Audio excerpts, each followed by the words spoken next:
Hello, everyone. You're very welcome here today to this Fane production event.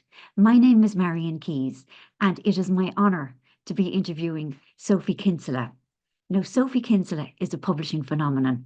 Born in London, she graduated from Oxford with a first in politics, philosophy, and economics, which only very clever people do. Oxford was where she met her husband Henry, who truly sounds like the best of men.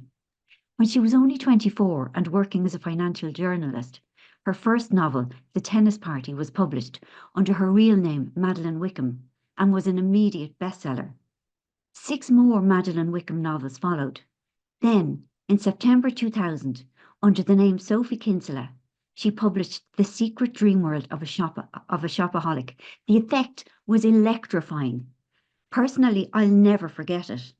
In the most entertaining way possible, Sophie seized the zeitgeist, said the unsayable, and diffused an awful lot of confused guilt, certainly mine. 8 more beloved Shopaholic bestsellers followed, and in 2009, Secret Dream World was made into a Hollywood movie starring Isla Fisher and Hugh Dancy. Since then, as Sophie Kinsella, she has written 12 more standalone novels, all beloved bestsellers. In 2014, she published a young adult novel called Finding Audrey. In 2018, she published the first of 4 illustrated books for young readers, the Mummy, Fairy and Me series, which are very beautiful. As well as writing prolifically, she has 5 children, aged between 12 and 28.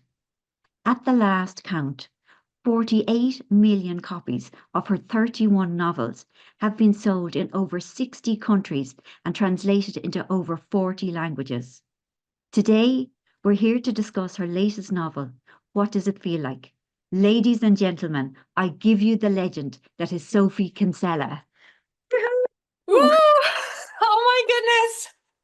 I am so overwhelmed. And yet again, I wish you were with me. I would give you the most massive hug. What an introduction was that? I'm blown away. It's the facts, girl. Simply telling the facts. It's the facts. But you must have the same thing. Do you ever look at your books lined up on the shelf and think, how the blooming heck did I do that? Because it seems like you look back and you know that you wrote the words, you know you did it, but you can't quite compute that you did so much. I mean, your books are gorgeous and complicated and long. And do you ever, I'm interviewing you now, but do you ever Yeah, exactly. look at them? We've got to stop. We've got to stop. Now, first of all, I also need to say that this is a fundraiser that you're very generously giving your time for the Brain Tumor Charity, and there will be rolling links through this chat if people would like to donate to. But can we talk about your latest book, please? I mean, I'm just going to hold it up here for people to see. What does it feel like? It is probably the most moving book I have ever written. It is seismic. It is so honest and relatable about illness, serious illness, how it affects the sufferer, the family, everybody around it. It is also so uplifting and at times so funny. I'm going to actually get you to read a little bit further along the line. But would you tell us kind of what's going on for you? Well, it's been a funny old time for me. And normally when I would do an event like this, I'm talking about a new fictional heroine, a new fictional story, and a new fictional everything. And this is fiction, but it's personal fiction. So it's about a novelist, so same. She has 5 children, the same. And she is diagnosed with brain cancer, also the same. Because towards the end of 2022, I don't know how many people watching will already know this, but here are the facts. I became very ill and I was diagnosed with brain cancer. I underwent an 8-hour operation. I had rehab. I had radiotherapy and chemotherapy and various treatments. I'm still undergoing treatment. And I wrote a book about it. And I'm just so glad that you say it's optimistic and funny, because it's not supposed to be a gloomy, depressing book. It's my take on an extraordinary event that happened to me. And that's what the book is. And it answers the question, what does it feel like? If you ever wondered, what does it feel like to have such a thing happen to you? Well, this is the answer. I mean, you're incredible. I mean, you've always written with a kind of I don't know, a lightness of touch, a positivity. And I've only met you twice in real life, but you've always struck me as a person who has been incredibly grateful for what you've been given.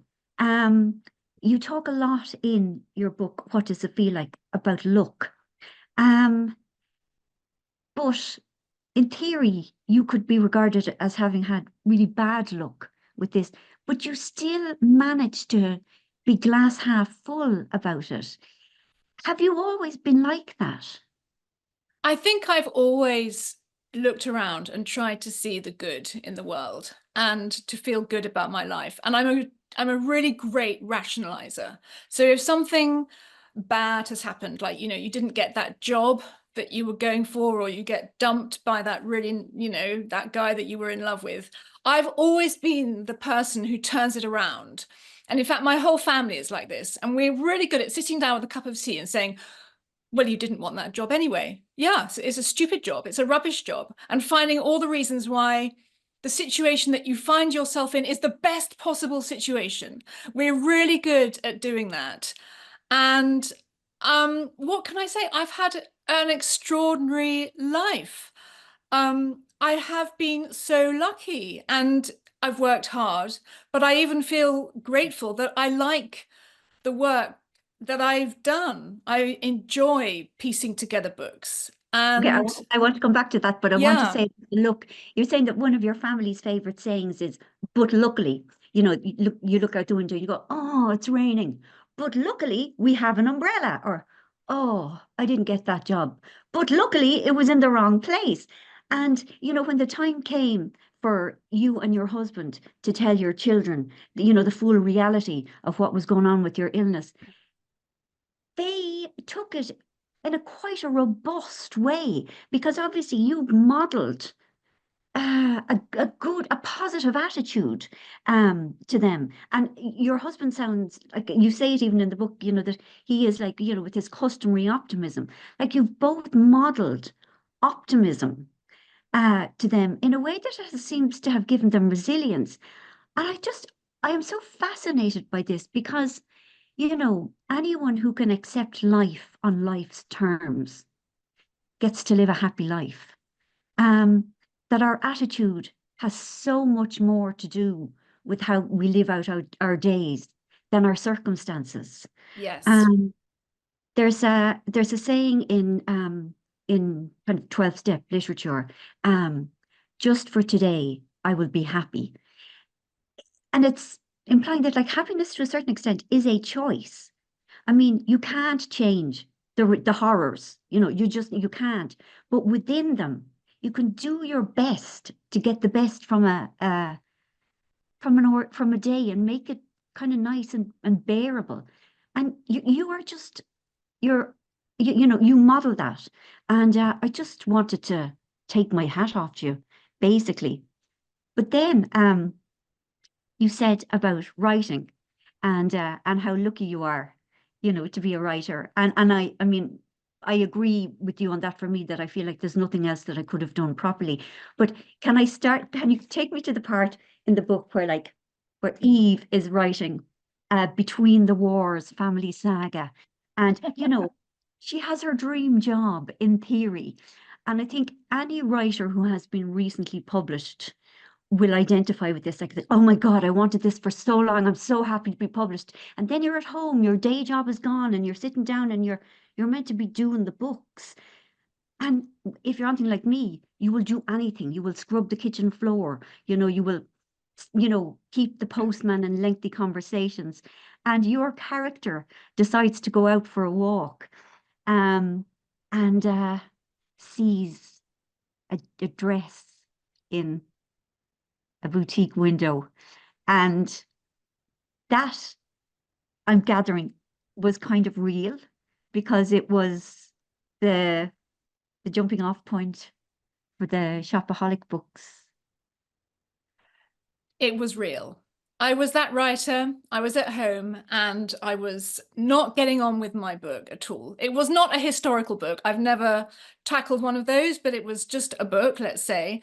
And I'm a great one for kind of, well, don't sit and stare at the screen. You know, if it's not happening, it's not going to happen. Go for a walk, do anything else. So I went for a walk.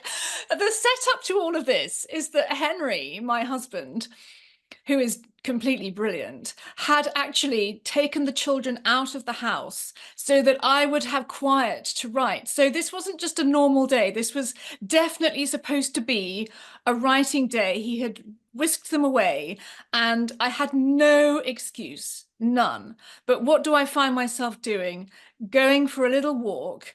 I think, well, I'll get some coffee, you know, I'll think about the book. And I saw this dress and honestly, I just fell in love. It was just the most amazing dress. It was like long and it had these sequins and it had a little train. Did I need a dress with sequins and a little train? No, I didn't. It wasn't as if I had a party coming up. You know, I didn't have that excuse of, oh, that'll be perfect for the wedding. It wasn't that at all. It was, that's the most gorgeous thing and I have to try it on. And I went in and they only had one left and it was in my size. It was like, it was meant to be. And I'm halfway into trying it on when my phone rings and it's Henry. And he's saying, it's really earnest and helpful, you know, kind of, how's the writing going? I can keep the children out. Are you on a roll? I don't want to disturb you. And I just felt so guilty. And it was in a shop that I got the idea, don't be writing what you're writing. Write the truth. Write what you really do. And that is shopping, obsessing about shopping, worrying about how you're going to pay off your shopping. And it's not just me, it's everybody. And the minute I had the idea for a book about shopping, I couldn't believe that no one else had done it because it seemed to be such a big topic. And I was always chatting about things with my girlfriends, you know, stuff we'd seen in shops and ruefully talking about our visa bills. You know, it was all there. All the tropes of the shopaholic book. You know, it didn't take a while to build up. It was just there. The whole thing was there. Becky Bloomwood was there, her visa bill was there, and it was all there. I mean, it was seismic. Like it absolutely, it, it spoke the truth. And what I love about you writing about that is the writing advice that you basically gave yourself. It's like, write the book that you would want to read.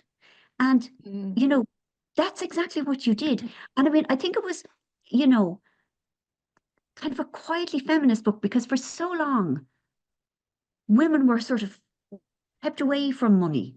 Um, you know, like for a long time, you know, we couldn't do hire purchase in our own name. Like my mother had to give up her job when she got married. You know, for us to have financial independence was, in historical terms, quite new. And it was and it's exactly how it was. Like I always spent too much. I was always trying to figure out how to do the minimum payment, you know, or not even, you know, and like just the idea of wanting beautiful things and having the power to purchase them with a little bit of jiggling, it spoke to every woman I have ever met. Um, and it kind of blew the lid off any shame that we might have felt about it. It was glorious. Oh, you are so nice. No, no, don't You you are remember? so nice. No, but don't you? I don't know if you remember, but I do. I read it and like I loved it so much, and I just word got out, and a couple of I don't know weeks maybe before the second book, I think it was Shopaholic Goes Abroad, came out. You got word of my love for it, and you got me an early copy of it, and it was. Like I nearly had to go to hospital. Like I was hyperventilating with the excitement. I was so excited. I stopped being able to read for a while. I mean, I couldn't believe you had given it to me. I felt like I had been given the best thing in the whole universe. It was like getting the Holy Grail. And Well, I remember meeting you at a launch party. How many years ago now? And the first thing you did is look at my shoes. And Oh, yeah. I knew that's kindred spirit. And it's so funny because I've been looking at pictures of you, recently in the run up to this, and you didn't wear the Jenny Packham dress to the film of Shopaholic, but oh my God, those Louboutins you were wearing, how high were they? I was like, they looked about 8 inches high. They were the highest things. And I'll tell you something, they're Look not great Louboutins. They look like it. They are Alexander McQueen, and the sole is pink. to go with the It's dress. to go with the dress. I I might know. have known someone as cool as you would not wear pink and red heel shoes. No, of course they were pink. They were Oh God, pink. I'm going to go back and kind of look at them with fresh reverence and fresh love. Um, so, so come here. But one thing occurred to me. Did you ever feel a sort of a protectiveness of the Madeline Wickham books? Because suddenly it was Becky Bloomwood and, loads of excitement. And I know that subsequently the Madeline Wickham books, had a second life. And in fact, I think kind of your later Sophie Kinsella books are kind of more emerging of both voices. Like, I mean, The Burnout, your most recent book before now, it's not a dark book, but it's a very dark and real subject. So I've asked too many questions. Tell me, first of all, did you have any sort of protective jealousy over your Madeline Wickham books when you were I would Sophie say Kinsella? I would say not jealousy, but fondness and kind of like you say, protectiveness. Like, but they were lovely books and they were so heartfelt. And I used to actually get letters from readers rather plaintively saying, well, I know you have this whole new thing going on, but have you thought of writing another Madeline Wickham book? Because I actually prefer those ones. And bizarrely enough, those letters always gave me this little inner glow because I felt like, yes, they had their merits, and it's not just Becky. It was the Becky show so Yes, strongly. It was the Becky show, and it was actually really nice to, and also you want to feel that you're versatile as a writer. And in fact, funnily enough, the Madeline Wickham books was me trying to show off my versatility. So they weren't autobiographical. I was so determined not to write the autobiographical first novel that I went the other way. And I wrote about middle-aged people with different, midlife concerns and big problems and, like you say, slightly darker themes. And then Becky was my autobiographical first novel. That was when I was older and I could relax a bit and I wasn't trying to prove that I can write characters that aren't me. I was just like, let's have some fun. Let's tell the truth. Let's do this. And I think because I was older, I was able to do it. But yeah.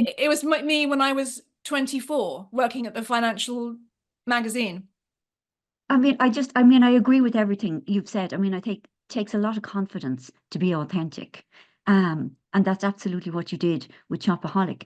But what interests me with you, among other things, is like you are very versatile. Because they were very wise books, the Wickham books, um, and really good. And can I also talk about, like, you wrote a young adult novel, which I think that is the greatest achievement of anything. I find young adults terrifying. Like, I find them so scornful. I remember what I was like at that age, and I feel like anything I do will be perceived as patronizing. Um, but Finding Audrey, like, what a gorgeous book. Oh, thank you. Thank you so much.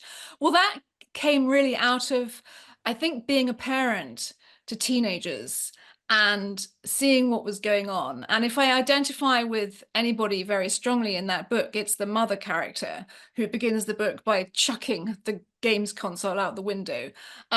So, it's always write what you know, write what's around you, pick up on the zeitgeist. I don't know if you do this, but I just walk around sort of with my radar out for stories or for issues or what's going on in the world, what would make an interesting story.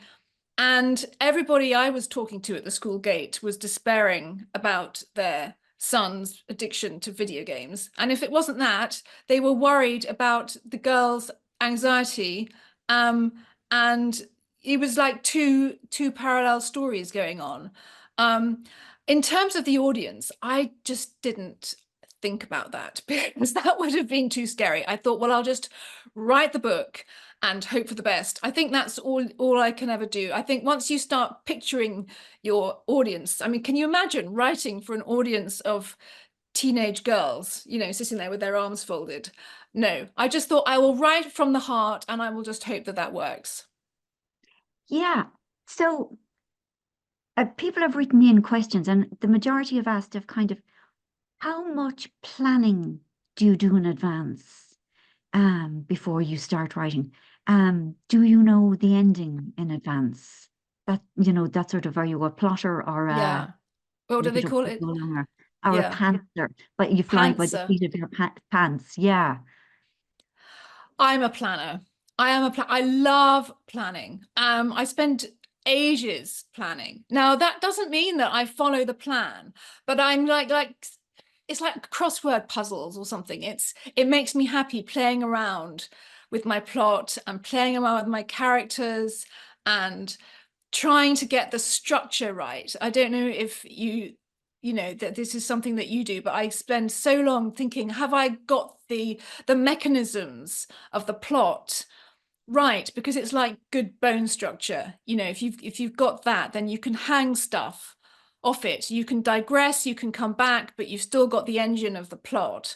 Um, and I do it all kinds of ways. I write myself documents. Still haven't cracked. What I haven't cracked is the practicalities of planning at all. I've tried the file cards on the floor, but then they just grow and grow and grow, and the whole house is covered in file cards.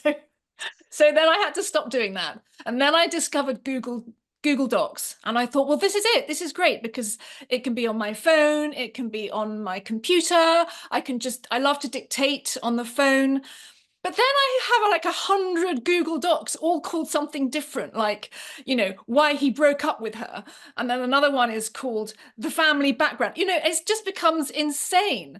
And especially at the moment when my memory is so compromised, I'm just trying anything I can. I have a bit of scrap of paper, send myself an email. It's all very disorganized. Well, if it's any help, I've always so admired your plotting. Like, it's all so deft and ingenious. And that's the thing, you know, making something look effortless takes a huge amount of hard work. So I'm kind of relieved to hear that that it is as difficult as I find it. And You'll love this. I'll tell you, I was once before the real sort of internet kicked off, I had a forum where people would discuss the books and this sort of thing. But this is before social media. So it was just a sort of Sophie Kinsella forum. And I used to sometimes go and look at it. And once I saw this exchange, it just made me smile. Somebody said, I really like the books. I just wish there were more of them. And somebody replied, oh, but she wouldn't have time to write more of them. And then they said, well, why doesn't she dictate them? And then it would only take an afternoon, which I just thought was brilliant. So as if I would just go with this fully formed book and dictate the whole thing, and then perhaps next week do another one. yeah, it's the typing that takes the time, just it's the fingers. The fingers can't keep up with the voice. Yeah, I mean, wouldn't you love that? Oh, I know, right? I Yeah, wish. I yes. wish. And tell me, have you ever had a time where like you were kind of you wanted to write and you had nothing? I have had times when I haven't known what's going to come next. And I've just walked around and just hoped.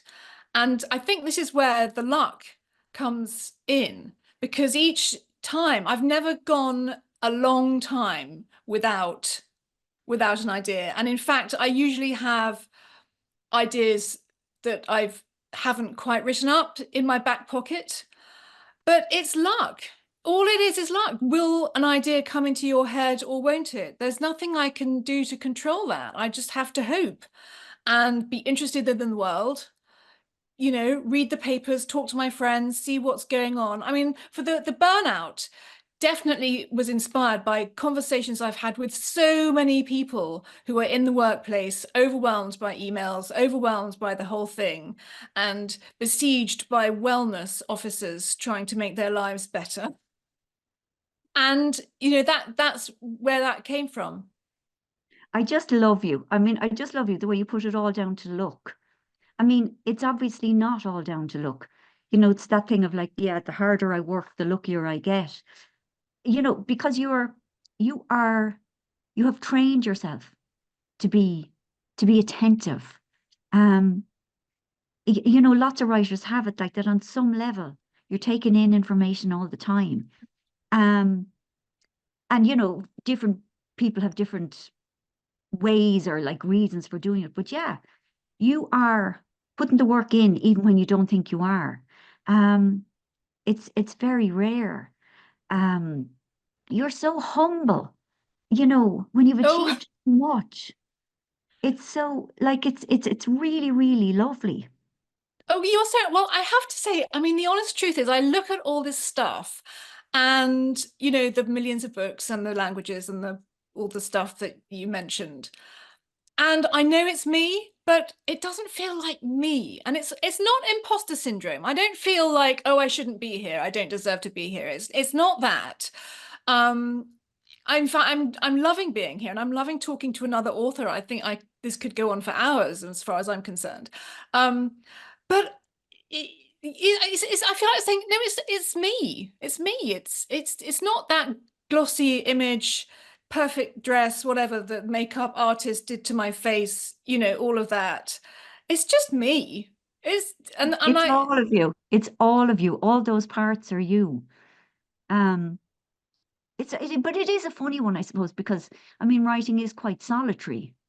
And then you get like, as you say, shoved out and to go out there now and entertain the people and answer questions and smile and have your photograph taken. And um, you say in your acknowledgements that you're a very private person. And most authors these days have to, an awful lot of pressure is put on them to kind of, you know, put photographs of them doing the gardening or I don't know, buying lipsticks or whatever. How, I mean, and you've kind of managed to avoid that. How is that? do you know, I think that for me, I connect to my readers through my books. And I just start with that. That's me talking to my readers. That's what it is. And I don't think they really want to see my garden. I mean, you know, it's perfectly nice, but I just feel instinctively that if I want to talk to them, I should just go and write. And that's how we connect. And I tell you what, when I do events, and I meet readers face to face, it's just the most amazing experience because it's as though we've got mutual friends. We know the characters in the book, and they'll say, "You know Becky," and I'll say, "Yes, I know Becky. Do you know Becky?" And it's like if you have a mutual friend in contact, you're Yeah. bonded. Yes. And so that's what I feel. I feel I meet my readers through my books. I meet them um, at events, love them so much. And I meet them through social media, but in a kind of just a restricted what matters way. I'll tell them about books. I told them I was ill. I felt that I wanted to share that with them, but they don't, you know, need to know what I had for breakfast or crucially what my children are doing today. And I don't Yeah. have the children on social media at all. Um, and I feel that that's just a really honest way to connect through my words. That's talking to them. Like absolutely. And do you feel, you know, is your writing therapeutic for you personally? Oh, hugely. Hugely. It's my you can make sense of the world through turning events into a story with, like you say, a structure and with a happy ending, and everything works out, but not in a saccharine easy way, but just that people generally are in a better place at the end than they were at the beginning. And what more can we hope for than that? Just to generally be, it's like in Finding Audrey, the character Audrey, who's been going through some terrible problems, thinks of herself as being on this jagged graph going up. So you go up, you come down, you go up, you come down, but you just hope that the graph gradually goes upwards. And I think that's what all my books are like, that they go upwards. They go upwards and you find yourself in a better place. And if you're creating that world, how therapeutic is that? Yeah, yeah, you're Taking right. problems and solving them. It's It's so wonderful. soothing. Yeah, it is, and it's so hopeful. Yeah, like it absolutely does something to the dopamine in my head whenever I read your book, or books. And how did it feel with this book in particular? That, because it is so honest, um, and you've made it clear that there are big overlaps between yourself and your character, Eve. Well, it was a decision for me. And it was a really interesting process coming to this book because obviously I was ill. I was in hospital for a long time. I had rehab. My life got put on hold, and I thought I would probably never write a book again. Then I got stronger and I thought, well, I want to get back to writing. It's what I do. I make up stories. And I tried a couple of ideas out and they just felt trivial. At that time, to me, I only had one story that I really wanted to tell. I'd been through this extraordinary experience, and it seemed to touch on so many themes and ideas and people that I realized I wanted to tell it. And I thought actually about writing a memoir, which I've never done. Um, but I soon realized that memoir writing is not for me. I like fiction. I like making it up and I like having control. You see, if you write a memoir, you have to stick to the facts. And I've never been good at facts. That's why I was a rubbish journalist. I didn't like facts. I like making it up because when you make it up, you can have the good ending. And everyone's just slightly wittier than they are in real life. You can just just turbocharge all the things that really happen to you, and you can make them funnier or make them more poignant, and so I decided to tell the truth, the absolute truth, but make it up. And that way was liberating for me. It meant that I didn't have to fuss about, was it this particular doctor, was it this particular date, have I got this particular medicine right? I could just tell the truth as I saw it and felt it and experienced it. And how did you write it? Like, what was, I mean, did you sit down at a desk in a morning, or was it like scraps of ideas here and there, like It different to was your other novels? it was completely different from my other novels. It was scraps of ideas and snippets of memory, and it was actually some of the scenes was actually me in hospital dictating a kind of stream of consciousness into my phone, not knowing why. I think it's just, if you write, you write. You just turn experience into words. And I remember thinking, I don't even know why I'm doing this. And I had this vague thought that maybe my children would be interested one day, or maybe I'll look back at it and I'll be interested in what it was like to wake up in a hospital bed with no memory, to have to learn how to walk again. I just found it all, even while I was going through it, I found it fascinating. I was like, I cannot believe that I can't remember anything. I cannot believe that I can't turn my head. It just all seemed extraordinary. So I sort of made notes. And it wasn't until months later that I kind of got the idea of putting some of these experiences into a narrative. And then, of course, I had the joy of having control, taking it and turning it into a happy story. And, I can't do that in my real life, but I can jolly well do it in a book. Yeah, I mean, obviously, it's so clear you're a born writer and you use words to make sense of your reality. I mean, the very fact that you were in bed in a hospital, having had surgery on your brain, and you still needed to start forming words. Um, like it's exactly who you are. And I love the way the book is constructed because it is like the kind of the in and outness of the reality of it all for you. Um, and I don't mean that the book is in any way incoherent because it absolutely isn't. But it's immersive. Like, you know, the reader goes along with you, and kind of understands, oh, she doesn't remember anything. And oh, she's trying to walk with the Zimmer frame. Like I was completely with you through all of those various experiences. Like it's hugely powerful. Um, One thing that really, really, really comes across is the the strength of the love between you and your husband, because you kind of tell the story at certain small points. You both sides it. You kind of see it from your side, where you're asking a question, you know, for what you think is the first time, and he is answering it for maybe the 27th time. And the patience in him and the kind of, I don't know, the innocence in you. Like, what a love story. Like, it is so beautiful.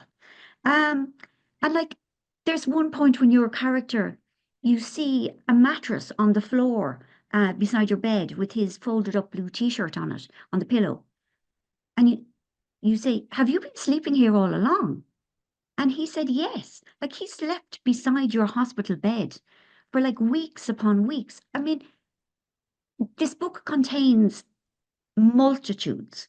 Um, and one thing, I mean, apart from your incredible positivity, but there's so much love in it. Um, and it's a really, there's nothing saccharine. I mean, there's nothing sort of melodramatic or sentimental. It's like it's the ordinariness of love, almost the banality of love. And I don't mean banality as an insult at all, but that love is shown by small everyday actions, you know, not by dramatic gestures, although you do joke about writing a screenplay of your life and setting it in Ottawa. And Nick asks why Ottawa, and you said because everybody loves an airport dash. But like there's no need for an airport dash when there's true love. Um, but another thing about this book is it is so hilarious. It is honestly, it is so, so, so, so funny. And like a good third of it, like, is really comic. And that, you know, that's another thing you always give us. You always give us not just kind of lightness of touch, but actual proper laughs. And I picked out a couple of pieces, and I wondered, would you read one and I'd read one, or neither of us need read anything, or I can do it if you prefer. Yes, I can do that. Well, I you see, I'm and not good at reading. You are very good at reading, and I'm not good, but I will do my best. you'd be fabulous. Now, I'm just as I say, I have masses of notes here till I try and find out what we agreed on. Um, uh, uh, uh, Pages 57 to 59. Oh my God, this is so funny with Connie, the cognition therapist. Um, Okay, so I'm going to read a yeah, if section, you wouldn't and mind, thank the you. the title is Good Job. So they've all got titles, the sections of the book, and it's in an American accent for a reason. Oh, I'm going to say I can't do accents. I'm going to do my You don't best. have to. The cognition therapist is called Connie. And today, Eve has remembered that fact, which already feels like a major triumph. Hi, Connie, she says, eager to show off her excellent memory for names. How are you? I'm good, thanks, says Connie, who is a cheerful American with cropped red hair and an energetic demeanor. How are you? This is a tricky question to answer, Eve thinks. Does she answer big picture or small picture? Big picture. I have incurable cancer, thanks for asking. Small picture. I feel fine today, apart from the knowledge that I am so cognitively impaired, I need special therapy. In the end, she distills all the possible answers into a platitude. Fine, thanks, she says, trying to match Connie's enthusiasm. And Connie beams. Great! Now, to begin today's session, I have a few pictures for you to look at. See if you can tell me what they are and what they're used for.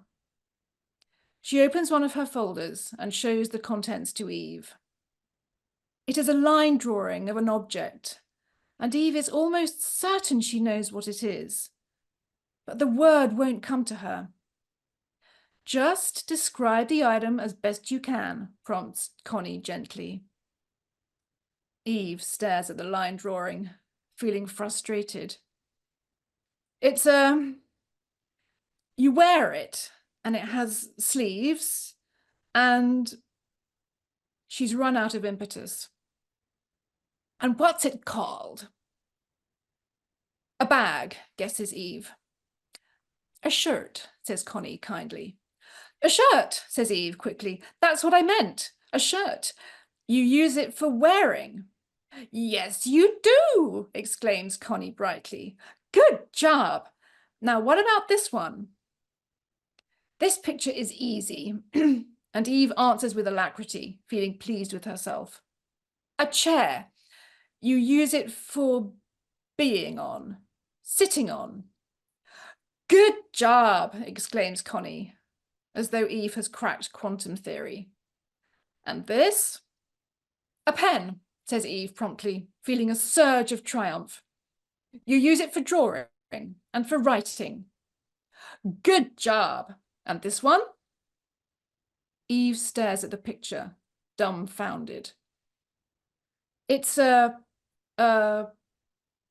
device. Eve feels as though she's dredged the word up from heavy mud in her brain. A device for temperature. No, I don't mean that. For measure. Tell the measurement, she concludes hopelessly, aware that she can't even speak properly, let alone identify this mystery object. It's a sextant, says Connie kindly. A sextant? Did she ever know what a sextant was? And this picture? Connie flips the page, and Eve stares at the drawing.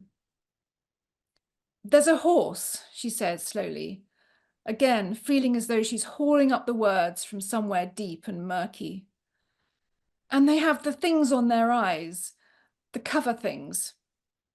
Do you know the name? Eve is silent. She doesn't know the name. Did she ever know the name? You know, I'm a writer, she says at last in despair. I have to know what words mean or I can't make a living. You've improved a lot, says Connie. Don't beat yourself up. You've been through so much. So are we giving up on this one? Have another look. Horse things, says Eve hopelessly. That's all I can give you. I love that so much. Horse things. It's blinkers, isn't it? But It's blinkers. how horrific to not be able to remember. Like, yeah. horse things. I just thought it was so cute. Mind you, I haven't a clue what a sextant is. I mean, it sounds like a very uneven test. You know, like a chair is quite an easy one. But a sextant, I thought that was a man who, I don't know, worked on a lighthouse maybe and called out the hours. Obviously it isn't. It's a sailing Okay. boat thing. I know. Boat Well, thing. I will tell you that this came from real life. There really was a picture of a sextant. And it was terrifying. In that the whole experience was terrifying. Sitting and looking at a picture and thinking, I know this, Yeah, but I don't know and I how can't to get to I them. haven't got the word. I haven't got the word. It was like reaching into a cupboard and the word's not there. Yeah, and like, you know, and with words being your job, and with you getting the first from Oxford and everything, you know, it's very much who you are. And for them not to be there must be so scary. But It's then you're weird. so funny about it. Can I read another funny bit? Indulge me on this. I just I thought it was so delicious. Yeah, and I love the way they all have names. You know, like there's one called Scrabble. This one is How to Get Through Cancer Treatments. A friendly guide by Eve Monroe. The way to get through radiotherapy. Pretend you are at a fancy spa. So when you are checking in at reception, pretend you are checking in for your spa treatment. And when you are asked to change into a gown, pretend it is a fluffy robe. And when you're asked to lie down on a piece of machinery, pretend it's a high-tech piece of state-of-the-art equipment for facials. Apparently Gwyneth Paltrow uses it, so it must be good. And when they come and pin your head down firmly with the bespoke blue plastic mask so that you can't move a muscle, pretend it is a fancy facial device. The radiotherapy nurses will talk above your head in a kind of technical jargon. Pretend they are Spanish facialists discussing your skin type in Spanish. That's just fantastic. So helpful. And so funny. And that's the thing. You know, it's all there. But I found as the book went on, it became more hopeful. I mean, did you feel that? Or was it kind of just a natural response to having got further away from the surgery? I think it's a progression. And for a long time, going back to when I first became ill, of course, there was a time of confusion when I didn't know what was going on. I didn't know what a chair was. I didn't know I was ill. Then I knew I was ill, but I kept forgetting. Then it's the news lodged and I was in shock. And I would say that was the darkest time when I kept waking up and remembering this horrific news. And, you know, getting to grips with it took time. But then I did come to feel more hopeful, positive, enjoy life. And that's where I am now. I've sort of come a journey, and it's mirrored in the book. You get stronger, you can walk, you can enjoy everything that life has to give you.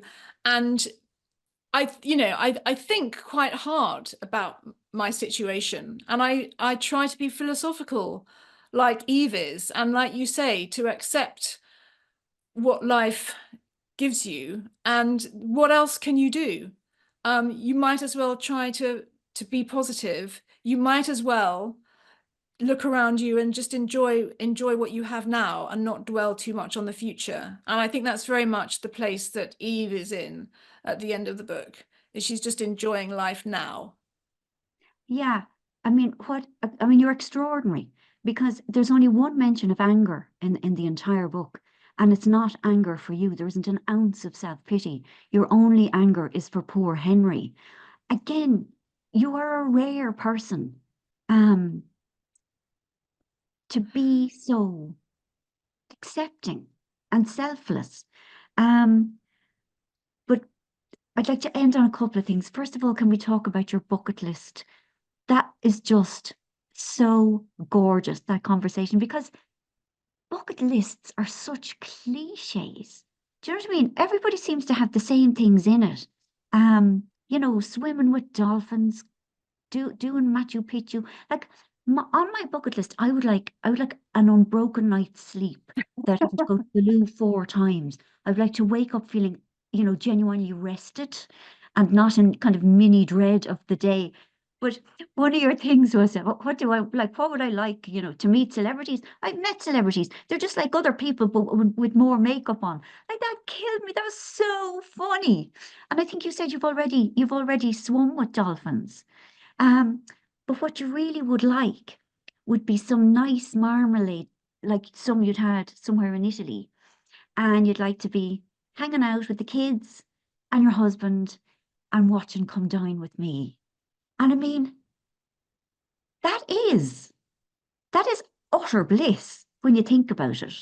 Like, we don't need dolphins. No disrespect to dolphins intended, but like small pleasures and love and the company of people we care about and who make us laugh.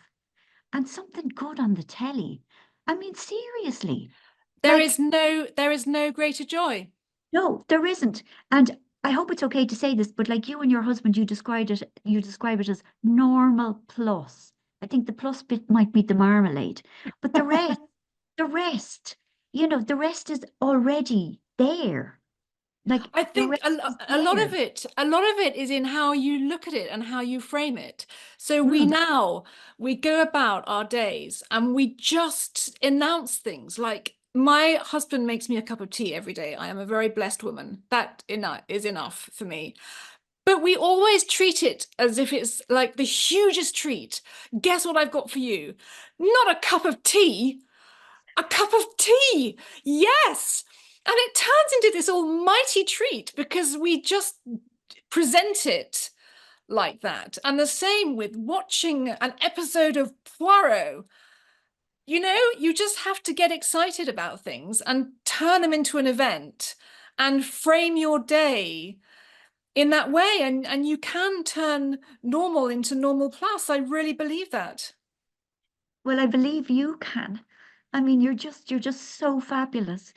Sorry, at the very end of the book, you're well enough to do a 10K fundraiser, which is just incredible when you think that like you couldn't even lean on a Zimmer frame um earlier on. And you're just, excuse me, I'm going to swear, you're just so fucking brave. And like it ends on such a positive note, and all you want to do is keep going. Like somebody is urging you on in the walk. And hang on, I'm going to read it out. I know you don't like spoilers, but it isn't really a spoiler. Um, and right at that moment, this is her only aim in life, the only happy ending she wants, just to keep going. I mean, Amen. bravo! Like you're fabulous. I cannot tell you how much I loved this book. It is so powerful. It is so wonderful. It's so authentic and sad, but so hopeful and so uplifting. And and it kind of leads by example. You lead by example. You are an incredible exemplar of how to live well. Thank you. Oh, you've made my day. Thank you so much. I have loved talking to you I more have than I can say. likewise, and I have loved reading them. I'm just going to hold it up for the camera. Um, it is called, is it coming out back to front? It probably is. It is called What Does It Feel Like? It'll be out tomorrow. Well, the 11th, I think, of the 10th of October. And it's phenomenal. It is so moving. It's life changing, life enhancing. Thank you. You're amazing.